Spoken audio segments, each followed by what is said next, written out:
finally, it's been a long time coming. But Keller the Pundit has finally arrived. To be honest, I've been wanting to start this channel for a very long time. Like, this has been something I've wanted to do. But like, it's procrastination. But here, and what better way to start than this useless club that has caused me pain for like, how many years now? 12? Yeah, no girl has ever caused me pain this long. It's not been easy for me. Let's start. I want to really give you like a summary of what I'm going to talk about today. We're going to first talk about takeaways of the Brighton's game. Basically Fletcher's tenure, because game 1, game 2 they look alike. So it's not really, it's basically the 2 games combined. Then we'll briefly talk about Amorim's stints, like the tenure, because there's a lot of revisionism. What? That is going on that I don't like. Then we'll talk about who's going to be our next interim coach. We'll talk about those 3 things in this video. Let's start. Now, yesterday, my first takeaway from yesterday is, it's not since yesterday I even found it out. I've always known Dalo is trash. Dalo is trash. You know, there are some players that are. Let's talk about fullbacks now. There are fullbacks that are good going forward, but they are like, okay, usually those ones are usually bad defensively. We have the normal Trent. In my own lifetime, I've not seen 10 fullbacks offensively better than Trent in my own lifetime. There's that type. Then there's the inverse of the ones that are good defensively but not really good going forward. You have your Wan-Bissakas, and there are obviously some examples like that. Sure. Then there is Dalo, who is trash going forward. I think it's even worse. No, he's worse defending than going forward. Yes. It's hard to wait to. Bro, that guy is trash on both sides. Let me not put it like that. He's trash. This guy has stayed in Manchester United for over, I think, 8 years. The only thing this guy has improved on his game is his long throws. How do you spend 8 years as a defender in your team, and the only thing you've improved is your long throws? That is that kind of player that the more you look, the less you see. He goes forward. You're like, this guy is going forward. He's never going to produce anything for you going forward. See the chances he missed yesterday. The first one, okay, anybody can miss it. That second one, bro, you say, okay, they will say, he's a defender. Bro, you're a defender, square the ball. You shot it like, let me not, like, watching that guy just annoys me. Because there are players that when you watch, you know they are going to be annoyed. Dalo is one of them. Or Onana used to be another one. You know you are going to be annoyed when you start watching them. Secondly, another thing I found out yesterday was, and it's not, as I said, it's not just yesterday, the proof has been there throughout this season. Our defending is terrible. Notice I didn't say our defenders. Our defending, meaning from front to back, is bad. Let's start with front. The pressing structure is disjointed. Today, Bruno wants to press forward. SESKO will just stand. He's not even covering someone's shadow. He's just standing. It's as if he doesn't know what he wants to do. Tomorrow, Cunha wants to move. I'm not like, bro, you guys can't people press in unison. I'm thinking about pressing. If you are going to press, the whole team has to do it, because football is meant to be compact. So if you're going to be compact, either compact defensively or compact forward, but the whole point is to be compact. Not this. If you've got in the front four, they are pressing and the midfield is sitting back. That's whole midfield. What's supposed to be? Are we renting that space in the middle? What is going to happen there? Our defending is terrible, and if the front four they're not pressing well, these are basic things that every team should do. Like be compact. Like that's how it should start. Our midfield, Ugarte, Aminu. See,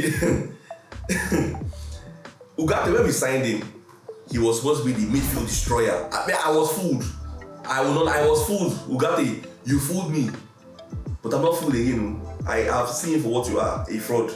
You are not good. Like, how can we be relying on 45-year-old Casemiro to be in our midfield 2026? Like, if Casemiro is in our midfield but are looking lost, how is it even possible? Meno. The problem I have with Meno is he ball watches a lot. He ball a lot. Like, you see Meno looking, they don't pass her. Now on the ball self, he's not proactive like that on the ball. Like, he has this one touch, but like he's not someone that's going to play those line breaking passes. You walk through like De Jong now, Pedri. You see those are his mates. So Don't be those are his mates. Those are people that you're supposed to be watching. Even if you say okay, I think he said something about him. I am liking Pogba. Even Pogba, the kind of pass Pogba plays. Mino doesn't play. He doesn't have that in his locker yet. I get that, but defensively, he's not even good enough.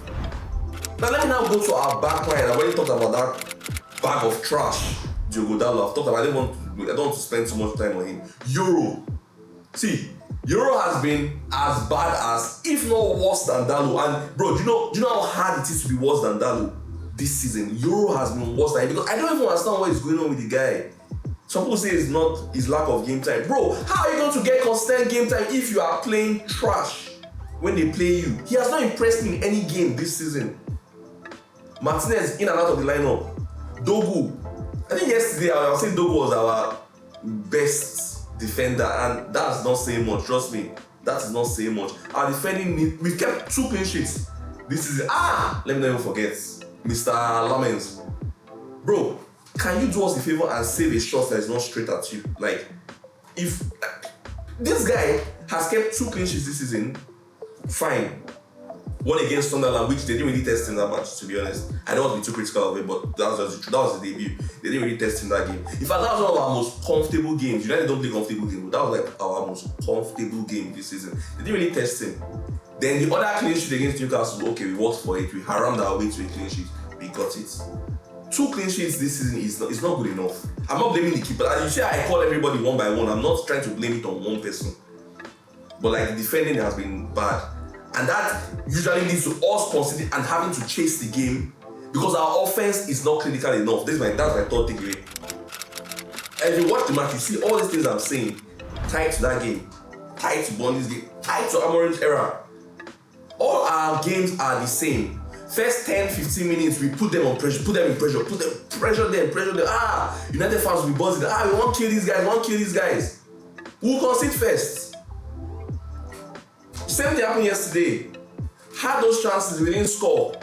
Brighton had how many chances? See, you need at least max 2 chances to score United. 2. You just need 2. Burnley, how many chances did they get? In fact, we even helped them score. Heaven, although it was actually not his fault. I'm not going to say it was not his fault at all. If I don't even blame anybody, I'll blame Dalot. I'll blame Dalot for that goal. We don't finish our chances. So most times we're actually chasing the game. We are chasing the game. If you are going to start chasing the game like this, you are going to push players forward. You are going to get caught out on the counter. That's just how it works. So SESKO, I'll still get to SESKO later, but like, bro, you are playing with Bruno Fernandes. Like, if you don't know, that's the El Bomba 1. You can't be like that. You have to, this guy can play, bro, this guy can pass you that ball at any point. We've seen it. And so you have to be ready. You have to be on your toes. They usually say Bruno does not create chances for the striker. Bro, these 2 games under Fletcher, he has made an effort to fire this ball to SESKO. Like, SESKO, you want him to score. He creates chances for him. SESKO he's not aggressive enough. Cunha, I don't even know. See, that Cunha. God. People are saying, when Ahmad Anabobe comes back, how are we going to do it? Bro, why are we hiding it from Cunha? Why is Cunha supposed to start? Why is he guaranteed to start? Don't get me wrong, I don't hate Cunha. I actually like him. I like his ginger. He has that ginger. But there's so many flaws in his game. Like, he holds the ball for too long. Brother, you are not Neymar. Pass the ball, combine with your teammates. Once Ahmad and Anabobe come back, bro, that Cunha is not safe on that left because he himself cannot play on that left. Mbomo has experience playing on the left wing. Ahmad play on the right. Bruno has the 10. SESKO up front. Then if SESKO something happens to him, God forbid, he injures or anything, Cunha can play up front. My point is Cunha should not be a guaranteed starter. Then we have Mr. Mason Mount. Mr. Busy at doing nothing. That guy has that skill. Like, he's very busy doing nothing. You just see him running up and down the pitch. What is Mount actually doing? What is he consistently offering you your team? Sometimes when Mount plays, I notice, okay, the game moves, like there's more passing, there's more movement. That's because he moves around. But what does he actually produce in the final third? You are a 10, no? You think we've forgotten? You're 18. How many key passes does he give? How many assists does he give? How many goals does he give? The excuse for Mount is he's always injured. That's why I didn't want to talk about him too much. But our lineup, our attack should be more clinical. If we're not going to defend well, at least let's score consistently. Let your attack win you those games. The fourth takeaway from yesterday, this one I just clearly yesterday is, to me, I know this is such a hindsight 2020 talk, but I feel Fletcher got the lineup wrong. Let me explain what I mean by that. Now, I can't even blame Fletcher. Bro, he knows he's not going to take the job. They gave him 2 games, bro. Coach 2 games and go. We know that part. But if you are going to play the way he played, now he played with no wingers because Cunha was supposed to come inside. Mount was supposed to also come inside, like basically overload the middle, let your fullbacks D-square, Doma, then Dogo and Dalo, let them have the width of the pitch. That was the whole idea. Now you can do that when, one, you have elite fullbacks, and those two are far from, in fact, they're the opposite of elite. Because think about it, some teams have that gameplay. Let's take our teams, successful teams. I know they didn't win anything, yes, but you can't say this team wasn't good. But it's no Spurs. The width of that team came from Walker and Danny Rose. Why? They could produce offensively. Liverpool's Klopp, Klopp's team. Where did the width come from? It was not Salah and Mane. It was Trent and Robertson. Why? They could produce offensively, so they could score goals with those wing backs. Let's go to Zidane's Madrid. Carvajal, Marcelo. Why were they successful? Because they could bomb forward and produce. So many times yesterday, Dalo and Dogo had so much space on the wings. What did they do with it? Nothing. So you can't. I feel personally. I get the idea of what you're trying to do. See me, I don't just hate on coaches. Like once you bring your lineup, I always try to get the idea of what you're trying to do. Then I start watching the match. I'm like, okay, this is what I'm trying to do. Even when I saw the lineup, I already knew that's what I was trying to do. But like, we don't have midfield protection to cover for these guys when they push forward. That's why I said, I feel what he should have done, he should have not stuck with Dogo on the left. But the fact that I didn't see Shaw on the bench, I felt maybe he was injured. So if you're going to now do something like that, okay, there's no need for Mount to start. There's actually no need for Mount to start.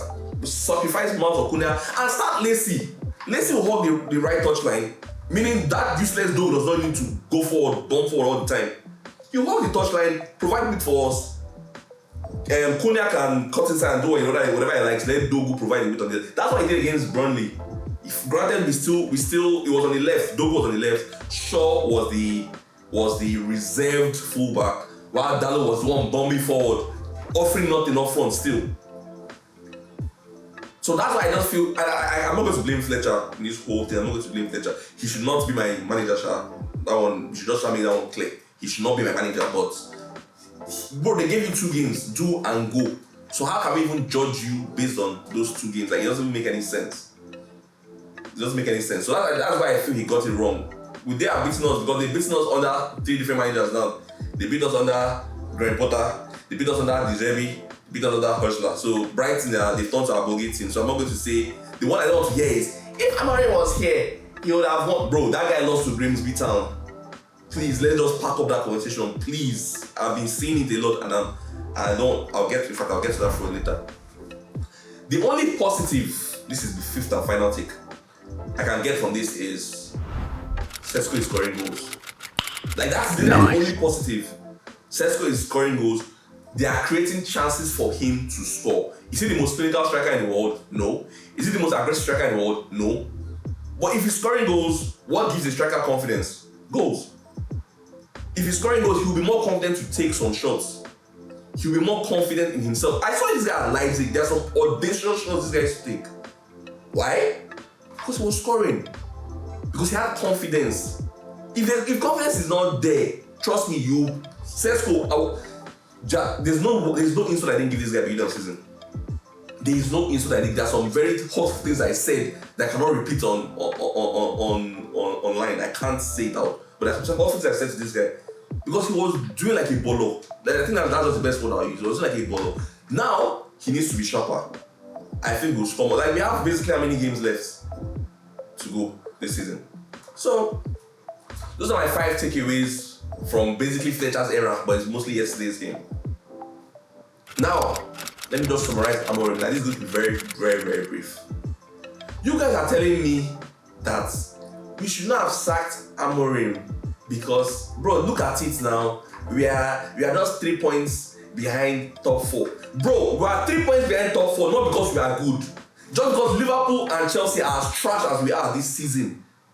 So that's not a thing to prop up Amorim. It's more of a thing it's more of an indictment on Slot and Maresca, not Amorim. How many times this season have Liverpool and Chelsea been saying, oh yeah, take top 4. Guy, go now. Go. We are saying, no, we don't want it. And people are still you still have the balls to defend a manager that has 31.9% win rate at United. Do you know how bad that is? 31, guy, you spent 14 months, if I'm not mistaken, November 2024 to January 2026. That's like 14 months in charge. You have a 31.9% win ratio, and you want to tell me that you deserve to still be in the job? No, you don't. You deserve to be sacked. Enjoy your 10 million. Go carry your 343. Go and play it somewhere else. I don't want to hear it. Amorim would have won. Bro, this guy lost to Grimsby Town. So why is the guarantee he's going to beat Brighton than FA Cup? And I just realized that United actually had more of a they used our first team against a rotated Brighton squad. Like, Brighton actually were the big team. They rotated our team for FA Cup because they have other competitions. They're like, okay, we have more important things to think about. This is our final though, and we still lost. Amorim, the team he used against Grimsby Town was a very strong team, and we still lost. So don't come with that. Amorim would have. Bro, that guy. See, I can't even think of one thing that I useless 3-4. See, I dare someone in the comment section to tell me one good thing that 3-4-3 did for us. I can tell you only one. That's the only one. We were able to play Ahmad and Gomez together with Konya. Defensively, we were not good. Offensively, we were not still good. In possession, we were not good. Out of possession, I don't want to talk about that one. Make Iwobi and Fulham, they were analyzing our team out of possession to just show you how bad we are out of possession. So just pack up the Amorim talks, please. The final thing I want to discuss about today is who is going to be our interim head coach. So it's a two-way race. Solskjaer, that's the devil we know, or Carrick, the devil we partially know. Who do I want? Now, let me say something. I don't like Ole as a manager. I've never liked him as a manager. But what I'll say is, his time we had the most stable, keyword stable, not successful. Well, it's still our most successful time because there's nothing much to be successful about. But like the most stable time we've had since Fergie left was under Solskjaer. I'll give him that one. Did we play good all the time? No. But at least unlike Amorim, there are moments for Ole I can think and be like, I enjoy this period. Pandemic Man U, see, bring the best team in the world. Pandemic Man U, we're going to beat that team. That's how good we were during the pandemic. Why? Fans don't they? Fans do. Well, I'm joking about that one, but I'm serious about the pandemic Man U. Every other United manager I can think of one good time. Amorim, I can't think of any. Sorry, here and Ralph Rangnick, those two hideous twins, Amorim and Rangnick, Jesus Christ. But let me just move on. So Carrick coached us for 3 games. That was after this. Funny enough, after they sacked Ole, he came in for 3 games. I think he beat Villarreal. I know he drew to Chelsea and he beat Arsenal at Old Trafford, which were 3 decent results. Now, for this interim. Because he's going to be our intern, let me make this clear. Because he is going to be our interim, I think they should look more of results because we are playing our least amount of games. We are going to play 40 games this season. 40! Manchester United is playing 40 games this season. Like, it is guaranteed we are playing 40 games this season. 38 in the league, dumped out by Grimsby in the Carabao Cup. Dumped out by Brighton in the FA Cup. So we are going to play 40 games this season. So basically, this big top 4 because this is not a okay, just come and just vibes. We're actually close to that top 4. So we basically have, how many games do we have there? We should have 15, 16, 17 finals. Get reminded that's going to get us to the Champions League. Get reminded that's going to get us to the Champions League. Now, I don't like watching dirty football. That's one thing I didn't like about Amorim too. I hate dirty football. You're not going to be our next manager, B. I don't really care about the style of play. When I really care about the style of play is when I know I'm going to spend next season with you. I can't be watching rubbish. Manager, get the manager that just gets you results. Solskjaer, Carrick. The ball is leaning towards Carrick right now. And I checked. I had to research those games because it was a long time ago. Carrick that time, he played some haram, I won't lie. I ain't gonna lie, he played some haram. But we got our results. Ole got results in big games though. But I think I'll go with Carrick because I've not seen him, at least I've seen 2 years, or is it 2? Or 2.5 years of Ole. I've seen him before. Carrick, I've seen only 3 games. So if I have to choose between the 2 evils, because that's what they had to me, I'll choose Carrick. If it was left to me, I'll choose Carrick. I'll choose Carrick to take us through these next finals. All our games are finals. And if they always play like it, I don't know. They don't always play like it now. But I'll choose Carrick to take us. If it was left to me, I'll pick Carrick to try to get us to the Champions League. Oh God, I'm trying to imagine us in Champions League. Do we need Champions League as a team? Yes. Are we going to be embarrassed next year in the Champions League? Hell yeah. But let's get there first, I beg. I'm tired of this no European football. It's disgusting. I don't like it. Get the money that gets us to Europe. Carrick, if you're going to be the one, do it for us. And by all means necessary, bro, if you're in the free reign, by all means necessary, get the job done. This is me. I don't like haram. My guys that know me know I hate haram football. But if it's haram I'm going to use to get us to the top 4, then get the hell out next year, like during the summer, no wala, do it. But our next manager, no, we need to employ right. I like the fact that they're not rushing. Ineos, I have this to talk about. He's not going to be the commissioner for today. I still have to talk about those frauds, but no wala. Get Carrick in, let him get us to the Champions League. Then this summer, please, once we get to the summer, we'll get to that part. So then we've come to the end of this video. I hope you enjoyed it. This is my first video. It was really fun talking to you people. I want this channel to be an interactive channel. So when you guys I need you to drop your comments in the comment section, share, subscribe, spread the gospel. Clap the Pundit as I rise. Share it to everybody. But one thing I want you guys to do, once you watch this video, when you comment, please put your hot take. Because I'm going to drop another video in the next 2 days.